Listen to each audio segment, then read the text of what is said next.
സ്വർഗം ഒരു പക്ഷേ ഹറാമായേക്കാം. അള്ളാഹുവിനോട് പറയുന്നത്, അള്ളാഹുവേ, ഇയാൾ സ്വർഗം ചോദിക്കുന്നുണ്ട്, അതുകൊണ്ട് ഇയാൾ എനിക്ക് ഹറാമാക്കല്ലേ, ഇയാൾ എനിക്ക് വേണം, ഇയാൾക്ക് സ്വർഗവും ഹറാമാക്കല്ലേ, ഇയാളെ സ്വർഗത്തിലേക്ക് കൊണ്ടുവരണമെന്ന് സ്വർഗം അള്ളാഹുവിനോട് പറയുമെന്ന് പരിശുദ്ധ റസൂലുള്ളാഹി സ്വല്ലല്ലാഹു അലൈഹി വസല്ലം. അല്ലാഹു നമ്മളെ സ്വർഗീയവകാശികളിൽ പെടുത്തുമാറാവട്ടെ. അതാണല്ലോ അതിന്റെ അർത്ഥം, അശ്ഹദു അല്ലാ ഇലാഹ ഇല്ലല്ലാഹ്, നീ അല്ലാതെ വേറൊരു റബ്ബില്ല എന്ന് ഞങ്ങൾ സാക്ഷ്യം വഹിക്കുന്നു. അസ്തഗ്ഫിറുല്ലാഹ്, നിന്നോട് ഞാൻ പൊറുക്കലിനെ തേടുന്നു റബ്ബേ. അസ്അലുക്കൽ ജന്ന, നീ ഞങ്ങൾക്ക് സ്വർഗ്ഗം നൽകണേ അല്ലാഹ്. വഅഊദു ബിക മിനൻ നാർ, നരകത്തിൽ നിന്ന് ഞങ്ങളെ നീ കാക്കണേ അല്ലാഹ്. കുല്ലു നഫ്സിൻ ദാഇഖത്തുൽ മൗത്ത്, എല്ലാ ശരീരവും മരിക്കണം. വഇന്നമാ തുവഫൗന ഉജൂറകും യൗമൽ ഖിയാമ, നിങ്ങളുടെ നന്മ തിന്മകൾ എല്ലാം ഒരു ടോട്ടൽ എമൗണ്ട് കണക്കാക്കലുണ്ട്. അക്കൗണ്ടിങ് ലാസ്റ്റ് ഒരു ഓഡിറ്ററെ വിളിച്ചിട്ട് ഒരു അക്കൗണ്ടിങ് ഒക്കെ നടത്താറുണ്ട്. അതിന്റെ ക്രെഡിറ്റും ഡെബിറ്റും നോക്കി ടാലി ആവുന്നുണ്ടെന്നൊക്കെ കച്ചവടക്കാരൊക്കെ നോക്കാറുണ്ട് അല്ലെ. ക്യാപിറ്റലൊക്കെ ഇട്ടിട്ട് നഷ്ടമുണ്ടോ ലാഭമുണ്ടോ. അതേപോലെ നമ്മുടെ നന്മ തിന്മകൾ കണക്കാക്കപ്പെടുന്നത് അന്ത്യനാളിലാണ്.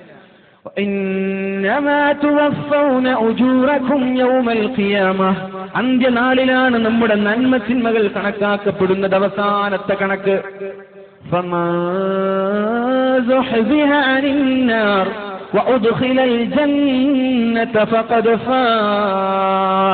ആരാണോ നരകത്തിൽ നിന്ന് മാറ്റി നിർത്തി സ്വർഗത്തിലേക്ക് കൊണ്ടുപോയത് അവനാണ് വിജയി.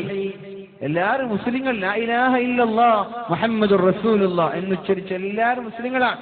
പക്ഷേ തെറ്റ് ചെയ്താൽ അതിനനുസരിച്ച് നരകശിക്ഷ അനുഭവിക്കണം. പക്ഷേ ആരാണോ നരകത്തിൽ കടക്കാതെ സ്വർഗത്തിലേക്ക് പോകാനുള്ള ഭാഗ്യം ലഭിച്ചത് അവനാണ് വിജയി.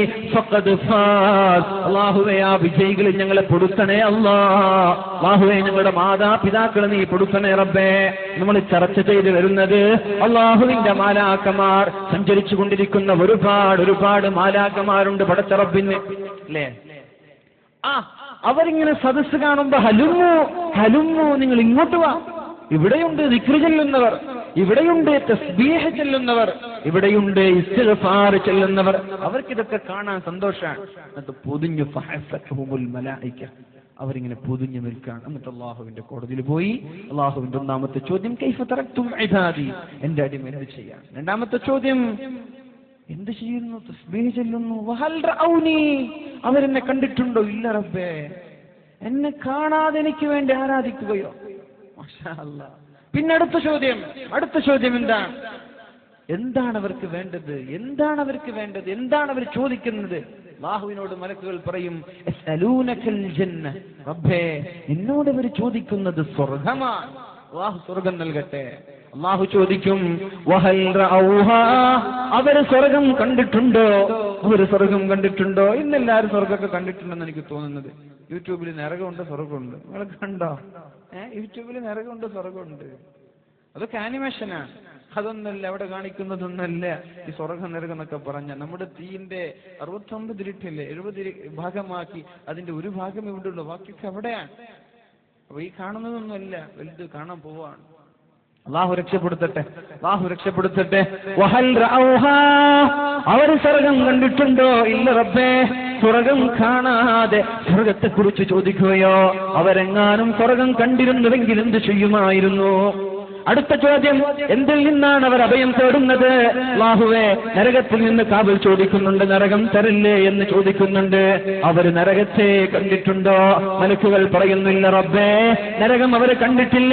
അവരെങ്ങാനും നരകം കണ്ടിരുന്നുവെങ്കിൽ എന്ത് ചെയ്യുമായിരുന്നു എന്ന് അല്ലാഹു ചോദിക്കുമ്പോഴാണ് മലക്കുകൾ പറയുന്നത്, അല്ലാഹുവേ, ലഖാനു അശദ്ദു റഹബാ, അവർ ഏറ്റവും പേടിക്കുന്ന ആളുകളായിരിക്കും. അല്ലാഹുവേ, ഏറ്റവും നരകത്തെ പേടിക്കുകയും ഒരുപാട് നന്മകൾ ചെയ്യുകയും ചെയ്യുമായിരുന്നുവെന്ന് അല്ലാഹു മലക്കുകളോട് പറയുമ്പോഴാണ് ഈ കിടങ്ങഴി പ്രദേശത്തുള്ള ഓരോ ഉമ്മമാർ, ഓരോ സഹോദരിമാർ അവരുടെ നെഞ്ചകങ്ങൾ കൊത്തിവെച്ചോ. അല്ലാഹുവിന്റെ ഹദീസ് പറയുന്ന, മുസ്ലിം റിപ്പോർട്ട് ചെയ്യുന്ന സ്വഹീഹായ ഹദീസ്, അല്ലാഹു പറയുന്നു, യാ മലായികതി, എന്റെ മലായികമാരെ, എന്റെ മലക്കുകളെ, ഇന്നി ഉഷ്ഹിദുകും, ഞാൻ നിങ്ങളെ സാക്ഷി നിർത്തിക്കൊണ്ട് പറയട്ടെ, നിങ്ങളാണ് എന്റെ സാക്ഷി. ഞാനൊരു കാര്യം പറയാണ്, ഞാനത് തിരുത്തൂല, കാരണം നിങ്ങളൊക്കെ സാക്ഷിയാണല്ലോ. അന്നീ ഖദ് ഗഫർതു ലഹും, അവർക്ക് ഞാൻ പുറത്തു കൊടുത്തിട്ടുണ്ട്. ഇൽമിന്റെ സദസ്സിലേക്ക് വന്നവർ വന്നതാണ്. അപ്പൊ ഇങ്ങനെ ലൈറ്റൊക്കെ കണ്ടു, ഏതായാലും പുതിയൊരു ഉസ്താദാണല്ലോ, പോയൊക്കെ അങ്ങനെ ഉണ്ട് നോക്കാം, അങ്ങനൊക്കെ വന്ന ആളുണ്ട്. പിന്നെ ചീരണിക്ക് വരുന്ന ആളുണ്ടാകും, ഇപ്പൊ ഉണ്ടോന്ന് അറിയില്ല, പണ്ടൊക്കെ ഉണ്ടായിരുന്നു. ചീരണി വാങ്ങാൻ വേണ്ടി വരുന്ന ആളുകൾ ഉണ്ടാകും. ചീരണി എന്താ പറയുന്നല്ലേ, ചീരണി തന്നെ പറയുന്നത്, ചീരണി വാങ്ങാൻ വരുന്ന ആളുണ്ടാകും. പിന്നെ ഉസ്താദമാരെ പേടിച്ച് വരുന്ന മദ്രസയിൽ കുട്ടികളുണ്ടാകും, ഉപ്പമാരെ പേടിച്ച് വരുന്ന കുട്ടികളുണ്ടാകും. ഇന്നഫീഹിം ഫുലാൻ, അതിൽ ചില ആളുകളുണ്ട്, അവർ നിന്റെ പ്രീതി ആഗ്രഹിച്ച് ഇൽമു പഠിക്കാൻ വന്നതൊന്നുമല്ല, അല്ല നീ കൂലി നൽകും, നീ പുറത്തു കൊടുക്കുന്ന പ്രതീക്ഷയിലൊന്നുമല്ല അവർ വന്നത്, അവർ വേറെന്തൊക്കെയോ താല്പര്യത്തിൽ വന്നതാണ്. എനിക്കൊരു വിഷയം കേട്ടിട്ടുണ്ട്, അത് പറയാൻ മടിയാണ്, എന്നാലും ഞാൻ നിങ്ങളെ അറിയിക്കാം. അതിന്റെ സദസ്സുകളൊക്കെ അനാചാരത്തിന്റെ സദസ്സുകളായി മാറരുത്. മനസ്സിലാക്കേണ്ടവർ മനസ്സിലാക്കുക. ഒരു സഹോദരൻ പറഞ്ഞതാണ്, അതിന്റെ സദസ്സുകളൊക്കെ അവിഹിത ബന്ധങ്ങൾക്ക് ഇരയാകാറുണ്ട്. എന്ന് വെച്ചാൽ ചില പ്രണയങ്ങൾ, ചില പ്രേമങ്ങൾ, ചില നമ്പറുകൾ കൈമാറൽ, ചില ടച്ചിങ് ഒക്കെ നടക്കുന്നത് വാലിലേക്ക് വരുന്ന വഴികളിലൊക്കെയാണ് എന്നോടൊരു സഹോദരൻ ഒരു വാലിന് പോയപ്പോൾ പറഞ്ഞിട്ടുണ്ട്. അങ്ങനെയൊക്കെ ആയാൽ അള്ളാഹുവിന്റെ അപകടം കാത്തിരിക്കണം. പവിത്രമായ സ്ഥലങ്ങളെ നമ്മൾ ബഹുമാനിച്ചില്ലേ? അള്ളാഹു ബഹുമാനിച്ചതിനെ ബഹുമാനിക്കാതെ മിസ്യൂസ് ചെയ്താൽ, ലോകത്ത് അള്ളാഹു ആർക്കൊക്കെ ശിക്ഷ കൊടുത്തിട്ടുണ്ടോ അതൊക്കെ മിസ്യൂസ് ചെയ്ത ആളുകൾക്കാണ്. മിസ്യൂസ് ചെയ്തവർ, അതിനെ ഉപയോഗിക്കേണ്ട രീതിയിൽ ഉപയോഗിക്കാത്ത ആളുകൾ. നൂഹ് നബിയുടെ സമൂഹത്തെ കൊന്നുകളഞ്ഞു, അതേപോലെ ഫറോവയെ കൊന്നുകളഞ്ഞു, അതേപോലെ സ്വാലിഹ് നബി അലൈഹിസ്സലാം, അല്ലെ, സ്വാലിഹ് നബി അലൈഹിസ്സലാമിന്റെ ഒട്ടകത്തെ അറുത്തു. ഖദ് അഫ്ലഹ മൻ സക്കാഹാ വഖദ് ഖാബ മൻ ദസ്സാഹാ കذبت ثمود بتغواها إذ انبعث أشقاها فقال لهم رسول الله ناقة الله وسقياها. നിങ്ങൾ അള്ളാഹുവിന്റെ ഒട്ടകത്തെ ഒന്നും ചെയ്യല്ല. അവർ മിസ്യൂസ് ചെയ്തു. അള്ളാഹു മുഅ്ജിസത്തായി ഇറക്കിയത്, അള്ളാഹു അത്ഭുതമായി സമൂഹത്തിനെങ്കിലും ഞാൻ നിങ്ങളോട് പറയുന്നത്, ഇങ്ങനൊരു പ്രശ്നം നമ്മുടെ നാട്ടിലുണ്ടാവാൻ പാടില്ല. ഇങ്ങനെ ഒരാൾ വീണ്ടും ഇത് ആവർത്തിക്കാൻ പാടില്ല. അള്ളാഹു ബോധം നൽകുമാറാവട്ടെ, അള്ളാഹു ബോധം നൽകുമാറാവട്ടെ. ഏതായാലും വാലിനാണല്ലോ നാട്ടുകാരൊക്കെ, സഹോദരിമാരൊക്കെ മുൻ കാമുകിയൊക്കെ കടന്നു വരുമല്ലോ. അപ്പൊ കാണാമെന്ന ഉദ്ദേശത്തോടെ വന്ന ആളുണ്ട് റബ്ബേ എന്ന് മലക്ക് അള്ളാഹുവിനോട് പറയാൻ. ഇന്ന ഫീഹിം ഫുലാൻ, അയാൾ വന്നത് നമ്പർ കൊടുക്കാനാണ്. മനസ്സിലായോ? ഇതൊക്കെ മലക്ക് പറയാൻ അള്ളാഹുവിന്. അപ്പൊ അള്ളാഹ് പറയും, ഇത് ആർക്കാണെന്നറിയോ? വാല് കേൾക്കാൻ വന്നിട്ട് റോഡിന്റെ സൈഡിൽ ബൈക്കിൽ ഇങ്ങനെ ഇരുന്നിട്ട് കേൾക്കുക, കാറിൽ ഇരുന്നിട്ട് ഇങ്ങനെ കേൾക്കുക, അല്ലെങ്കിൽ റോഡ് സൈഡിൽ ഇരുന്നിട്ട് ഇങ്ങനെ കേൾക്കുക. ഇവർക്കല്ലേ സദസ്സിൽ വന്നിട്ടിരിക്കണം. സദസ്സ് ഒരുക്കുന്നത് സദസ്സിലിരിക്കാനാണ്. മജ്ലിസുൽ ഇൽമ് എന്ന് പറഞ്ഞാൽ ഇൽമിന്റെ സദസ്സ്. സദസ്സ് എന്ന് പറഞ്ഞാൽ ഇരിക്കുന്ന സ്ഥലം, ഇരിപ്പിടം. ഇവിടെ വന്നിട്ട് ഇരിക്കണം. ഇനി സ്ഥലമില്ല, അങ്ങനെ ചുറ്റുവട്ടിന് കുഴപ്പമില്ല. അല്ലാതെ വാലിട്ട് വരിക, ബൈക്കിൽ ഇരുന്നിട്ട് ഇങ്ങനെ വാല് കേൾക്കുക, അവിടെ കാറിൽ നിന്നിട്ട് കേൾക്കുക, റോഡ് സൈഡിൽ ഇങ്ങനെ അലഞ്ഞിട്ടിരിക്കുക, ഇവർക്കൊന്നും കിട്ടില്ല. ആ ഒരു സദസ്സിൽ വന്നാൽ ഇതിന്റെ ശ്രേഷ്ഠത ഇത് കാര്യമാണ്. ഈ സമയത്ത് നിങ്ങൾ ഇവിടെ വാൽ നടക്കുന്നുണ്ട്, തൊട്ടപ്പുറത്ത് പള്ളിയിൽ ഇത്തിക്കാഫ് ഇരിക്കാൻ, ഈ ശ്രേഷ്ഠത ഇത്തിക്കാഫിന് കിട്ടൂല. അതങ്ങനെയാണ്. ഇൽമിന്റെ സദസ്സ് സ്വർഗത്തിന്റെ ഭവന, സ്വർഗത്തിന്റെ ഒരു കഷ്ണമാണ്, സ്വർഗത്തിന്റെ ഒരു പൂന്തോപ്പാണ്. അതുകൊണ്ട് എന്ത് ചെയ്യാ? അനാചാരങ്ങൾ നടക്കാൻ പാടില്ല. അള്ളാഹു ബോധം നൽകട്ടെ. മലക്ക് അള്ളാഹുവിനോട് പറയുന്നു, യാ അല്ലാഹ്, അല്ലാഹുവേ, അല്ലാഹുവേ, അതിൽ ചില ചെറുപ്പക്കാർ, അതിൽ ചില ആളുകൾ, അവർ എന്തോ ദുന്യവിയായ താല്പര്യങ്ങൾക്ക് വേണ്ടി വന്നവരാണ്.